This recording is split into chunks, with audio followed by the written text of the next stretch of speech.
It's been nearly 5 months since I did a run in Generation 5, the last being Cofagrigus, which is easily the worst Pokemon to do a solo run with in these games. It currently holds the bottom spot in my tier list, and I still need to get around to rerunning the starters. I ran those 3 on Desmume, and they were the first 3 runs I did in these games, and I've learned a lot since then and my play has improved tenfold. Prior to Cofagrigus though, it seemed like I was getting personal bests with every video I released.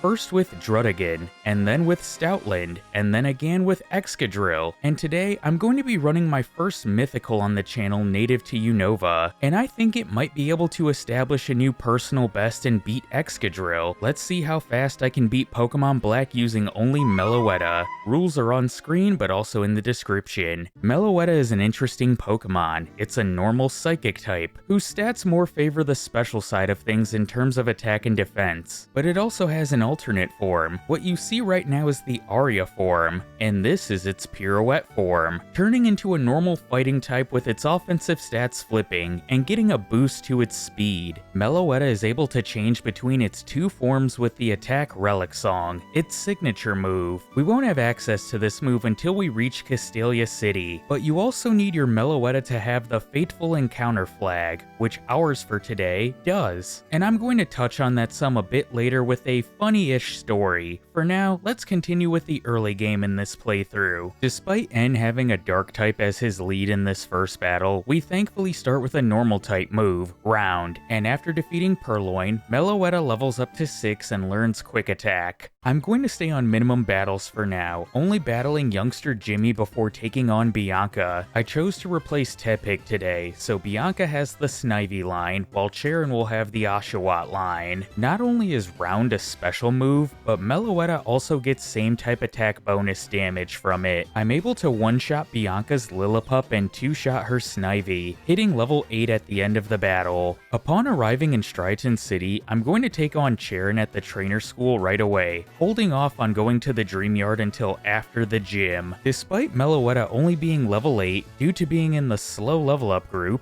I don't need to go there for additional levels, because I'll at least reach level 10 before taking on the first gym leader, after defeating the 2 mandatory trainers in the gym, which for today, we'll be facing Cress. Cue the intro.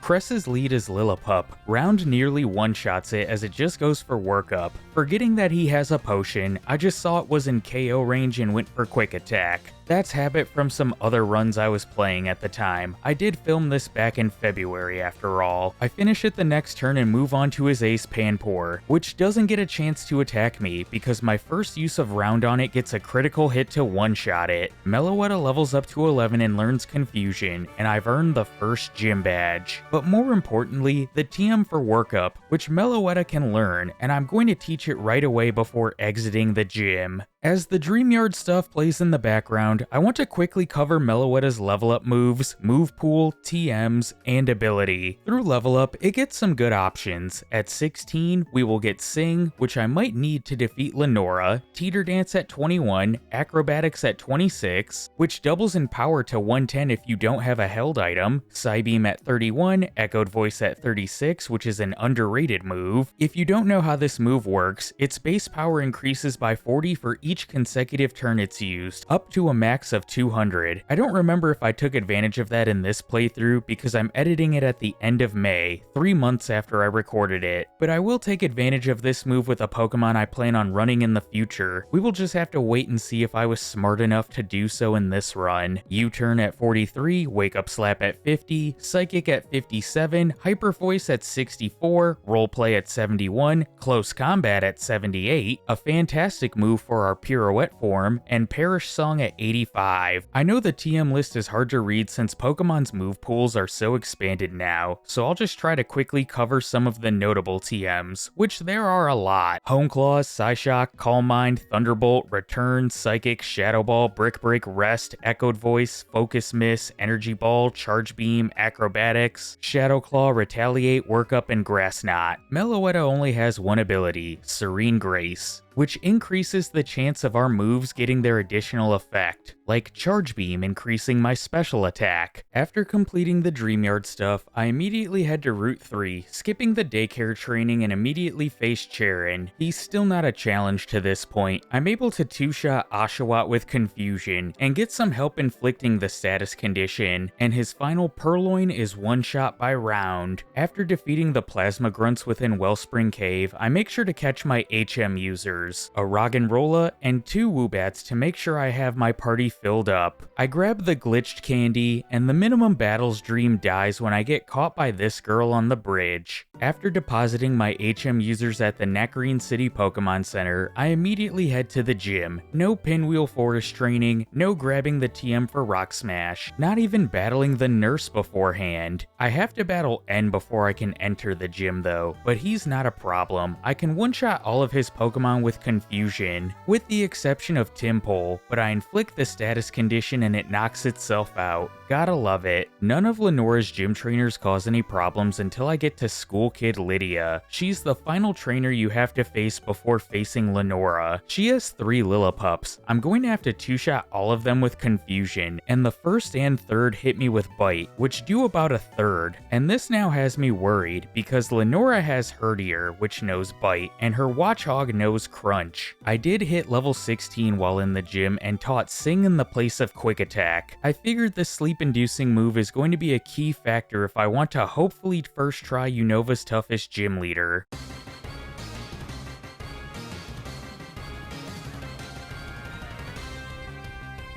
Her lead is Herdier. I don't care about Intimidate because I'm a special attacker. Turn 1 I go for Workup to further boost my special attack, as Herdier goes for Takedown, doing nearly half. I go for Confusion the next turn, bringing it to low red health, as its Bite does the same to me. Lenora heals it with a Super Potion as I bring it under half, and I can knock it out the next turn, moving on to Watchog. I did put a Chesto Berry on prior to the battle, holding on to a little glimpse of hope. Confusion does over half, but it doesn't confuse her ace, and it hits me with Retaliate, and that's the first blackout of the run. I come back into her gym immediately, this time going for an opening round, which does about half as Herdier's Bite does about a third. My next use of the move knocks it out. I level up to 18 over a damage rounding threshold, and I've made it back to Watchog. I stick with round, which does less than half, as Watchog lands Hypnosis, but I still have my held Chesto Berry, which cures my sleep. Round then brings it to low red health, and it misses Hypnosis. Lenora heals her ace with a Super Potion, but my next 2 uses of round are enough to take it out, earning us the second badge. I want to point out that as I make my way to Pinwheel Forest to chase down Team Plasma, I don't even bother battling the nurse for a free heal. I just skip by her and grab the Ether, which I might need later on for round 2 of the league. We can jump past the Team Plasma stuff and head straight to Castelia City, and do another jump straight to the Castelia City gym. I'm not going to be doing any Battle Company training or grabbing the TM for rest. Berg technically has a type advantage against us, and his Leavanny can be quite difficult for some Pokemon. Will he prove to be difficult for our mythical Pokemon Meloetta?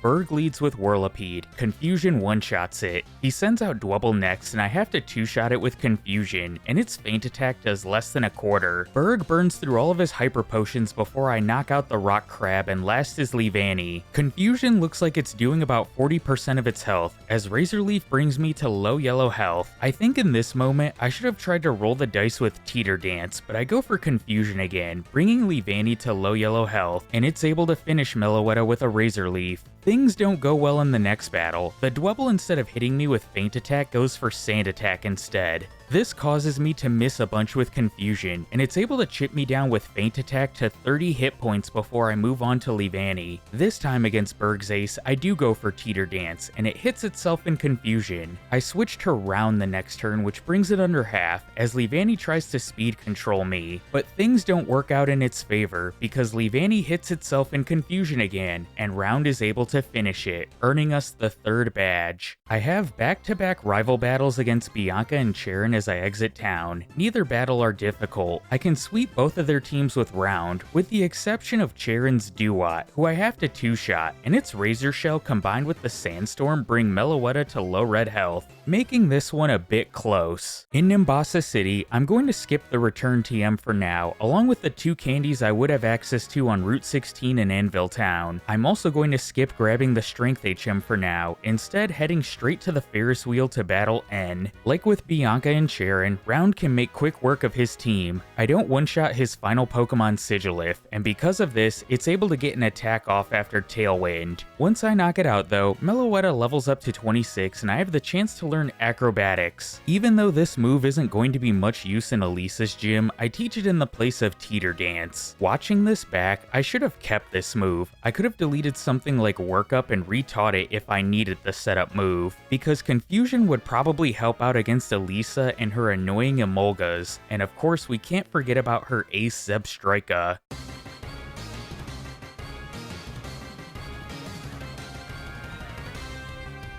I made the mistake of not healing before this battle. I'm speed tied with her Emolgas. The first Volt switches out into the second as Confusion does over half. I go for Workup to boost my damage from Confusion, as it hits me with Pursuit, which does about as much as Volt Switch did. Emolga once again wins the speed tie, as Pursuit brings me to 32 HP before I take it out. I level up, which gives me the outspeed on the second Emolga, as Round takes it out, leading to Zebstrika. It's faster than Meloetta, and its Spark gets a critical hit to take me out. The next battle starts the same as the first, with her Emolga tagging in the second with Volt Switch, but Round is able to bring it into Hyper Potion range, and Elisa burns through all of her Hyper Potions on it before I knock it out. Against the second, I squeeze in a Workup as it hits me with Aerial Ace, but my next Confusion leaves it on low red health, and I thought this was going to be another loss. Zebstrika's Spark brings Meloetta to 17 hit points, but Confusion scores a critical hit to one-shot her ace. And that's the 4th badge earned. I have another battle against Charon as I exit town. This one is also easy, and once I enter Driftville City, I'm going to head straight to the cold storage. I do pick up the hidden PP up in the trash can. It could be useful for increasing the PP in a move like Close Combat later on, and I enter Clay's gym after driving Team Plasma out of town. The only gym leader Meloetta has gotten a first try victory against to this point is Cress. Every other gym leader has given me either a reset or a blackout. Meloetta doesn't have anything for Clay's Excadrill that can deal super effective or even neutral damage. I did learn Psybeam when going through the cold storage, which I taught in the place of Confusion, and I think it combined with Workup might be my best bet against his Steel Ground type ace.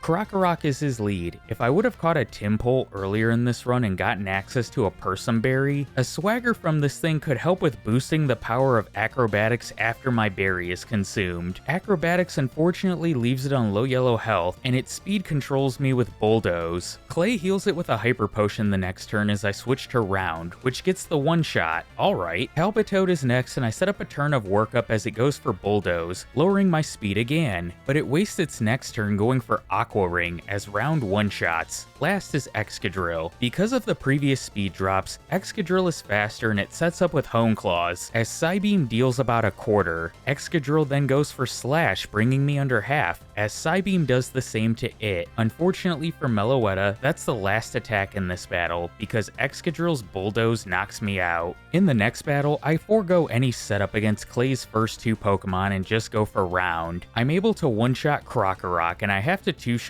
Palpitoad, only taking 1 Bulldoze in the process. Unfortunately, that 1 speed drop is all Excadrill needs to move first against me. It once again sets up with Hone Claws turn 1, and Round does not even a quarter. Excadrill hits me with Slash the next turn, bringing me to yellow health, as Psybeam can't bring it to half, but it does cause confusion. This might be the break I need. Excadrill hits through the confusion, landing Slash, bringing me to 10 HP, as Psybeam brings it to a quarter. I thought for sure Clay would use a Hyper Potion next turn, but no, Excadrill gets caught in confusion, hitting itself and knocking itself out, earning us the 5th badge. The battle against Bianca as we leave town is easy. I'm not going to show this one. She gives us the HM for Fly after we win. This brings us to Chargestone Cave. 5. I have to go through this plasma gauntlet before my battle with N. Meloetta doesn't struggle here. There's also a rare candy and the bright powder in the basement, both of which I usually grab in playthroughs, but today I'm skipping both. We may come back for that candy in the postgame though. During the plasma gauntlet, Meloetta hits level 36 and has a chance to learn Echoed Voice. Since the TM for acrobatics is right around the corner, I end up deleting it for this move. The battle against N isn't difficult. I set up to +2 with workup on his lead Boldore and just leave my cursor on Psybeam. I do have to 2-shot Boldore because of its sturdy ability, and his steel type Pharaoh Seed, which I can't wait to do a playthrough with Ferrothorn. To my surprise though, the Cling is a 1-shot with Psybeam. Mistralton City. With Skyla coming up, I'm going to grab the Charge Beam TM on Route 7. This move also pairs really well with Meloetta's ability and might be useful later on. In Celestial Tower, I also grab the Spell Tag, which could pair well with the Shadow Ball TM, which I'll get access to once I head to Relic Castle. I meet Skyla at the top of the tower, ring the bell, and send her back to her gym. Now, let's ground the Flying type specialist. The drawback of Charge Beam is that it's 90% accurate. I miss my first on her Swoobat, but that's it. I hit the rest, getting special attack boosts from each, 1-shot sweeping her team. The battle against Charon outside of Twist Mountain is generally when the battles against him start to get difficult. But for Meloetta, he isn't, and I'm not going to bother showing this battle. Time for a bit of rapid fire. In Twist Mountain, grab the Winter exclusive rare candy, the Substitute TM, the Brick Break TM in the Icirus City Pokemon Center, the Icirus City Winter exclusive rare candy, and Crush Bryson. I set up to +3 on his Vanillish and nearly sweep with Psybeam. I did teach Brick Break over workup going through the gym, and then retaught workup over it before this battle. I think had I kept Brick Break though, and deleted something else for workup, it's likely he would have been a 1-shot sweep. Dragon Spiral Tower. Because I didn't grab the Strength HM earlier, I have to take the long way in this first room, which isn't too bad actually. And it isn't a huge time sink like one might think. Alright, what Yu-Gi-Oh monster would be like Meloetta? Maybe Sonic Maid? That was the best I could come up with. The back-to-back-to-back-to-back Plasma Grunts don't cause any problems for Meloetta. I don't think anyone expected them to. So let's jump to the Desert Resort. I've skipped quite a few candies to this point, but this one I'm going to grab since it's on the way-ish to Relic Castle. And while in Relic Castle, I grab the Shadow Ball TM. This should make Caitlyn and Chantal easier when I get to the league. When I flew back to Nimbasa before heading to Relic Castle, I grabbed the HM for Strength because I wanted to grab this candy before heading to Opelucid City. Before heading that way though, I'm going to make a pit stop in Driftville City to grab the Shell Bell. I have one last battle with Bianca before I can enter Opelucid. Like the other battles in this playthrough, she doesn't provide a challenge, so I'm not going to show or narrate this one. Now, let's face the final gym leader, Drayden.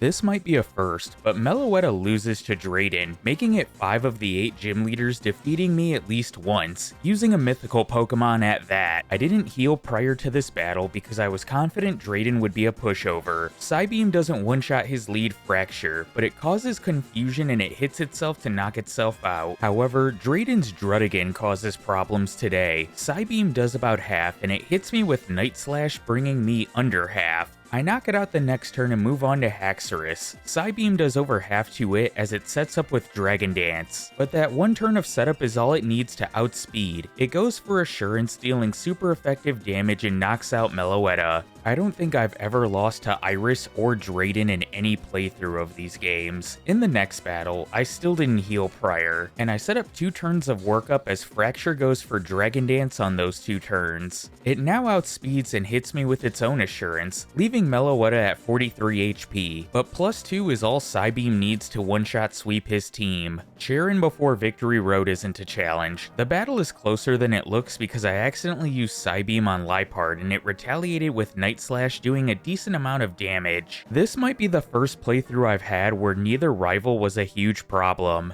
In Victory Road, the only thing I'm going to do is grab the Surf Rare candy. I'm not going to backtrack for any TMs or other candies that I skipped prior. And now it's time for Meloetta to take on the league.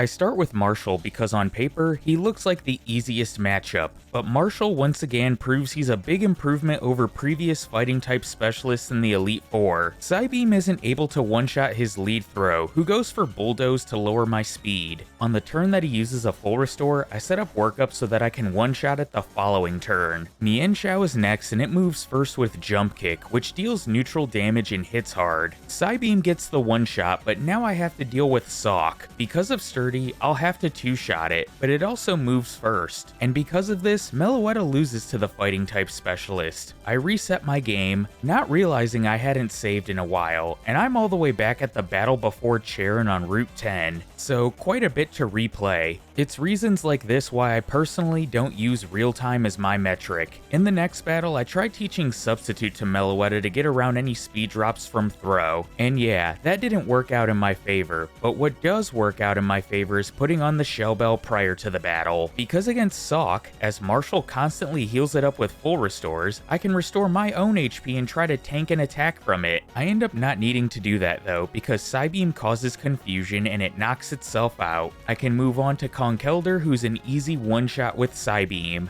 I take on Chantal next. She's really easy. I set up Substitute on her lead Cofagrigus and set up workup until it eventually breaks my sub, and from here, Psybeam one-shot sweeps. Caitlyn is next, and it's funny watching this battle back. I grabbed the TM for Shadow Ball, but ended up not using it on the two league members it would have helped most against. I try setting up Substitute on Ryu Nicholas, but it destroys it with a Thunder. I squeeze in a turn of setup with workup before I have to two-shot it with Echoed Voice, as it hits me with a focus miss. I stick with Echoed Voice, which increases in power after each consecutive use, and it's able to sweep her team. Grimsley is by far our worst matchup, at least for round 1. I try to set up sub on his Scrafty, hoping it will spam Sand Attack for a turn or two, but it breaks it right away with Crunch, and of course, when I set up workup, it pelts me with Sand. After 2 turns of setup, I start going for Echoed Voice, and as long as it keeps hitting, I should have a chance, but I miss on Crocodile, and it finishes me off with a foul play. I had 2 more battles where I couldn't even make it by Scrafty before this one. I set up Substitute and I'm able to set up a workup behind it before Scrafty breaks it. Instead of re-establishing sub, I just go for Echoed Voice, and I thought it was going to work out. I knock out Scrafty over 2 turns, knock out Crocodile in 1, miss against Bisharp as Night Slash does a lot of damage, but Echoed Voice hits the next turn in one-shots to my surprise, leaving only Lipard. I only need 1 more hit for the win, and unfortunately don't get it, as Night Slash finishes me. I lost 3 more times before switching up my strategy. What about Charge Beam? My thought process was I can attack Scrafty with Charge Beam behind my sub, boost my special attack and gain back HP from the Shell Bell, and hope it just goes for Sand Attack over and over. It doesn't quite work out that way in this battle. It does go for Sand Attack turn 1 before switching to Crunch. I can knock it out with 3 Charge Beams, which also boost my special attack to +3, and after leveling up over a damage rounding threshold, I'm hoping this is what I need, and it works out as planned. 1-shot Crocodile, 1-shot Bisharp, 1-shot Lipard. Had I come into the league with Relic Song and took on Grimsley first, I think I could have saved some time, but that's something I can clean up in round 2. Before taking on N, I'm going to use all 7 of my rare candies in my bag to go from level 55 to 62. Meloetta also learns Psychic at level 57, which I teach in the place of Psybeam. Now I'm ready for the final 2 trainers.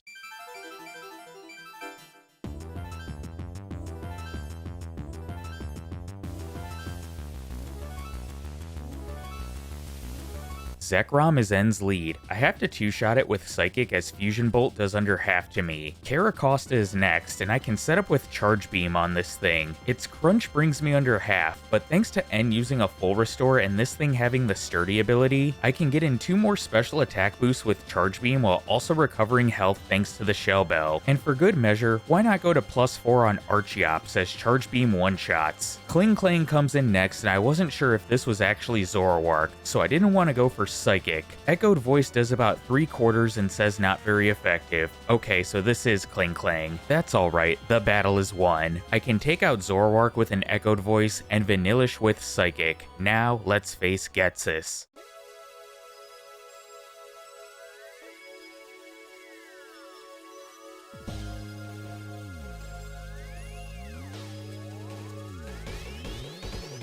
This battle is simple. Set up Substitute on Cofagrigus to block Toxic, which it'll spam over and over, then set up with Charge Beam. I only get set up to +2 because my second gets a critical hit, but against Bisharp, I can actually set up 3 more times thanks to my first not one-shotting it and Getsis using a full restore and having to 2-shot from there. Psychic then one-shots the following Electros and Bouffalant. I have to 2-shot Hydreigon with Echoed Voice and it hits me with a weak Dragon Pulse, and Psychic one-shots his final Pokemon Seismitoad. I hit level 64 at the end of the battle and can learn Hyper Voice. I wasn't going to teach it at first, but in the end decided to teach it over Echoed Voice, because I might need it for the post-game. Meloetta though, for the main game at least, establishes a new personal best. In terms of real time, it wasn't my best playthrough, 1 hour and 30 minutes even, at level 64, which by the way, this run was done on BizHawk, not Super Shucky. I know I could get a faster real time using Super Shucky, but Meloetta absolutely shatters Excadrill's game time finish, clocking in at 4 hours and 32 minutes. I had conversations with Scott before running this Pokemon, and he told me it was really good, and needless to say, it is really good. It has the top spot on my tier list for the main game, but can Meloetta carry this momentum into the post game and double up like Excadrill did? Let's find out. The first thing I'm going to do is collect some quick rare candies that I skipped prior. I will be skipping the Mistralton Cave, Lostlorn Forest, Challenger's Cave, and Abundant Shrine candies today. Those are just super out of the way, and I've mentioned it before, if you have to grab those candies, a run probably isn't going the greatest. I grabbed the Anvil Town candy after the Pinwheel candy, followed by the Route 16 candy, and purchased the TMs for Return and Light Screen at the Nimbasa Pokemon Center. I thought I would need these for the league, but ended up not using them. I grabbed the TM for Energy Ball on Route 12 for some extra coverage if needed, along with the TM for Psychic on Route 13, in case I need to change up my moves in the league. Next is a quick trip to the Giant Chasm for the Psyshock TM. I don't end up using this and could have skipped this TM looking back. While here, I battle Kyurem as well. It gives over 5,000 experience points. The battle is close, and I did take a safety save just in case, but Meloetta pulls through barely. And from here, it's off to Undella Town to Blackout grind against Cynthia. I'm going to skip straight to the winning attempt here, but I spent about 7 minutes real time just blacking out over and over to her. I also used the 3 candies I picked up earlier before this battle. In the first few attempts against her, I couldn't even make it by her Spiritomb, which caused this blackout process to be a bit longer than anticipated. Looking back, I think picking up the Calm Mind TM could have helped out some, especially for what's to come in the league. It's a shame that Meloetta doesn't get access to Bulk Up, because that move could have really helped out the Pirouette form. And speaking of the Pirouette form, this brings us to Castelia City, where there's 2 things left to do. The first is heading to this alley. This is also where you get the Flash TM, which we don't need for today because we aren't going anywhere that requires it. But then you enter this building, Cafe Sonata, and speaking to the guitarist with Meloetta in your party triggers a cutscene where he's inspired to teach Meloetta the move Relic Song. I mentioned at the beginning of the video that I had a funny story regarding this. So back in 2011 when I played the hell out of these games, I actually got a hacked, bootleg, whatever you want to call it, Meloetta from some rando on a GameFAQs board. This Meloetta didn't have the fateful encounter, so I couldn't teach it Relic Song. I was so confused back then why he wouldn't teach mine this move. I had it in my party, I just want to be able to flip back and forth between the forms. I don't think the official event had released yet at the time. I think this was in like May of 2011 when I got it, which makes sense for the time, but I was still frustrated. The last thing to do in Castelia City is to grab the TM for Rest as a just in case. Now it's time for round 2 of the league. Grimsley, who was the most difficult member for us in round 1, becomes the easiest, all because of Relic Song, which after I knock out his lead Sharpedo with it, Meloetta transforms into the Pirouette form, flipping its offensive stats, and now with Stab Brick Break on my moveset, his team just crumbles. Caitlin's up next and she's also easy. I could have taught something like Substitute over Hyper Voice since it's not going to be on my learn set later in the league. To make this battle even easier, I could have set up to +6 with Workup and just swept. Instead, I go to +3, and even though I have to two-shot her steel types, nothing comes close to threatening Meloetta in this battle. I take on Marshall next. I figured that it didn't matter between him or Chantal because both should be easy, but Marshall once again surprised me. I get set up to +2 on his lead Breloom before taking it out with a Psychic. I don't have the Shell Bell on for this battle, replacing it with a Chesto Berry knowing his Breloom loves to go for Spore. Because of this, I have about half my HP by the time I make it to Sawk. Because of its sturdy ability, I have to two-shot it, and its close combat gets a critical hit to finish me. When the Breloom immediately goes for Spore and I don't try to set up beyond +1, things are more in my favor. By the way, in that first battle when I hit level 78, I decided against learning close combat, and I should have stuck with that. I learned it in this battle, but I'm just going to delete it before the battle against Chantal because I need to teach Substitute, and I didn't want to delete Relic Song or Workup. I have plenty of HP for Sawk now, who just misses its Stone Edge. After Marshall burns through all of his full restores, his fighting types can't take a Psychic at +1 from Meloetta. This leaves only Chantal. I did have a quick reset against her. I forgot to teach Substitute and got burned right away by Will-O-Wisp. Cofagrigus opts for Energy Ball instead of spamming Will-O-Wisp. It breaks my Substitute twice, and I only get set up to +3. But +3 is all I need, and I can just one-shot sweep her team. Round 2 went a lot smoother than round 1, which was a bit of a surprise, but maybe that's the power of unlocking the Pirouette form. Before the battle against Alder, I teach Brick Break in the place of Psychic. I didn't want to delete Relic Song prior because I'm going to have to do some shuffling between the Aria and Pirouette form, and at the time I thought Brick Break would be the better move over something like Return, which the reason for that, I wanted to be able to have neutral damage against his Escavalier. Now, let's face the champion of Unova.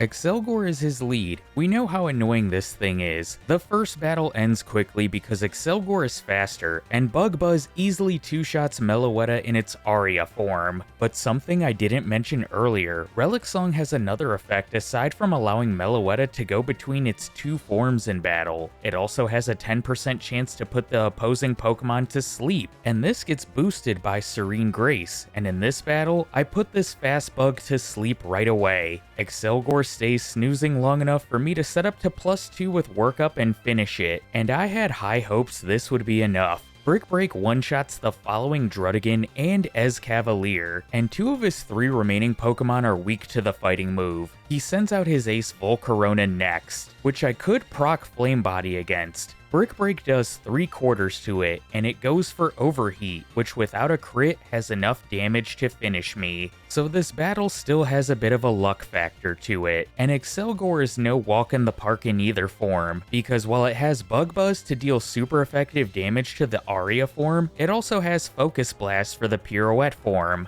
I had multiple battles where I would lose to either his lead or his second Pokemon Druddigon until my luck finally turned. Excelgor goes for me first, hitting me with Relic Song doing pathetic damage, as I do 3/4 with the move and switch forms. But something I failed to mention earlier, when Meloetta flips to its Pirouette form, it's now faster than Excelgor. I gamble a bit, going for 2 turns of Workup, as Focus Miss lives up to its name, missing twice. I don't learn from the battle earlier. I knock it out right away and one-shot the following Druddigon and Escavalier before making it back to Volcarona. I hesitated with what to do. Do I try setting up more? Do I attack? Or do I go for Substitute? I choose option 3 as Volcarona sets up with Quiver Dance, probably because it doesn't see the KO with Overheat. It's now faster than me with that 1 turn of setup and goes for Overheat, breaking my sub as Brick Break brings it down to 1/4. Alder doesn't use a full restore, instead choosing Quiver Dance again, probably to boost its special attack to increase Overheat's power after the harsh drop. And and this is the opening Meloetta needs to finish it. The only two Pokemon left are Bouffalant and Vanillix, both of which are weak to Brick Break, and Meloetta easily finishes this battle. Meloetta finishes the postgame with a real time of 31 minutes and 3 seconds at level 80 with a cumulative game time of 5 hours and 56 minutes. In terms of additional game time, it took Meloetta an extra hour and 24 minutes to complete the postgame, which gives it the lone spot in the B tier in the postgame tier list. In terms of real time though, it wasn't close to touching Excadrill or Stoutland's times. Both of them finished the postgame in under 20 minutes. I actually haven't played Generation 5 since I filmed this run back in February, and I'm finishing this voiceover up in late May for this video to go live in August. I need to change that. Maybe I should finally play Crocodile, or Unpheasant or Zebstrika like I've talked about, or maybe one of the Forces of Nature or 3 Dragons. Let me know down below. As always though, thank you for the continued support on the channel. Special shout out to the channel members, and I'll catch you guys in my next video. Take care everyone.